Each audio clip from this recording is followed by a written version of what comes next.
Franzi, you started your career in the energy sector, and now you're working as a chief of data and analytics for the DACH region at L'Oréal. What motivated you to move into the personal care industry, and how does the transition work for you?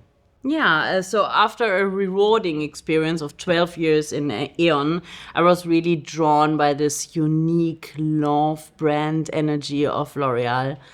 So the opportunity to contribute to the personal care, to this company that constantly puts the customer first and is really a love brand across 37 unique, diverse international brands, what is really special. That was really compelling, to be honest. And L'Oréal is not dedicated to just beauty, but beauty tech. So this is why data and tech comes together and is really interesting for me.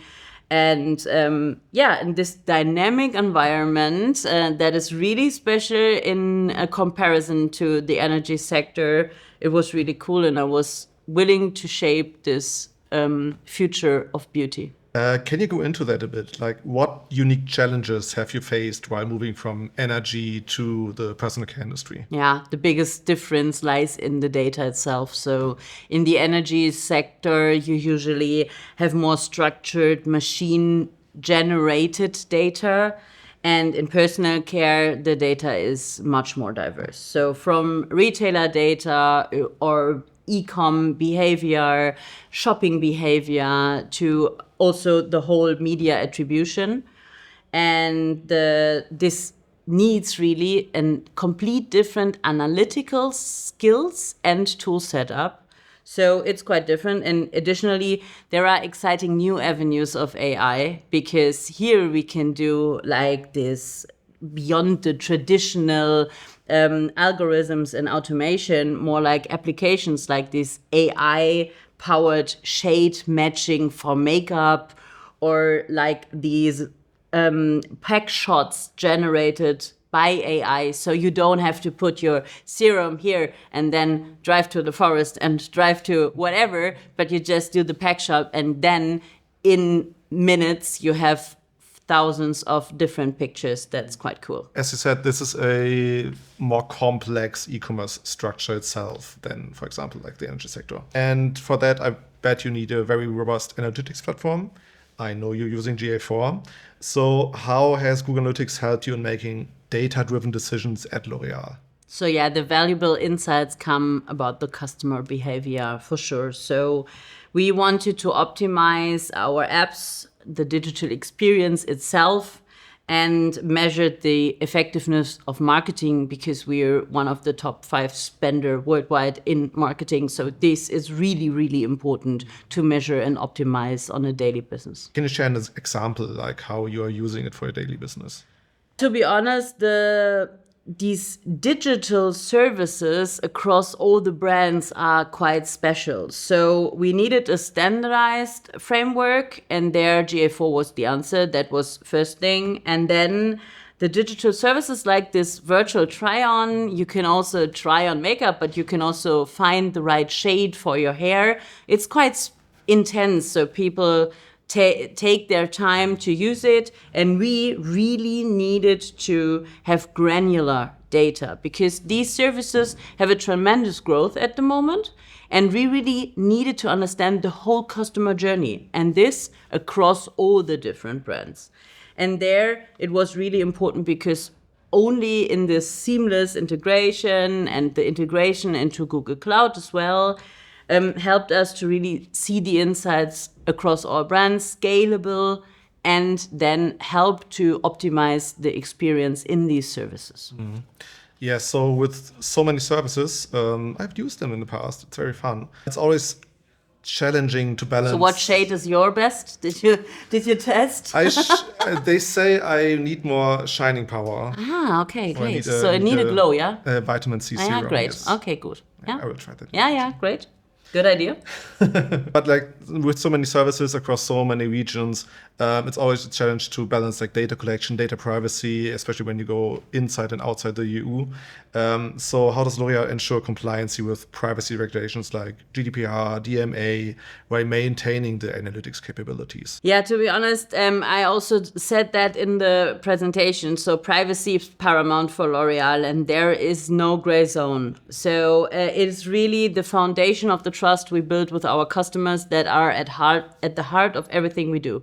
So there is really an embedded privacy by design approach in every step where consumer data is processed or involved. And from the outset, we involved the key stakeholders. So specialist for IT, legal team, data protection officer, data team, everyone at one place to also identify and mitigate risk really early, and to build a robust safeguards.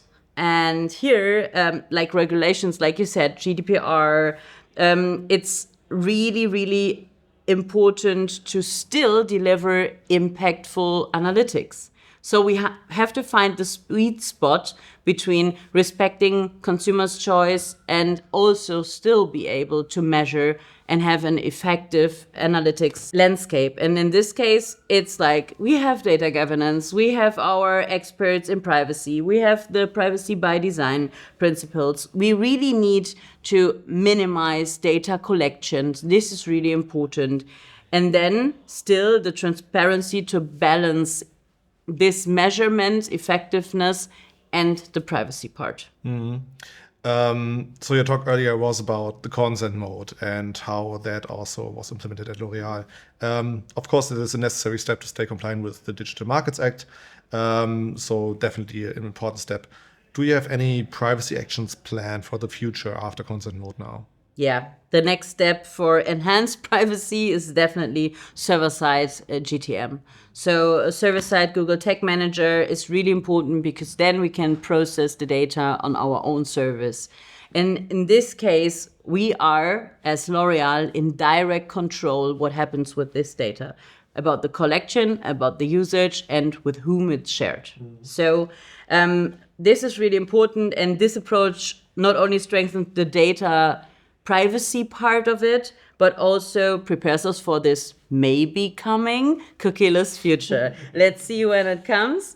And in this case, really, it's important, as I said, to leverage for the first-party data marketing and also benefiting from the AI modeling of Google.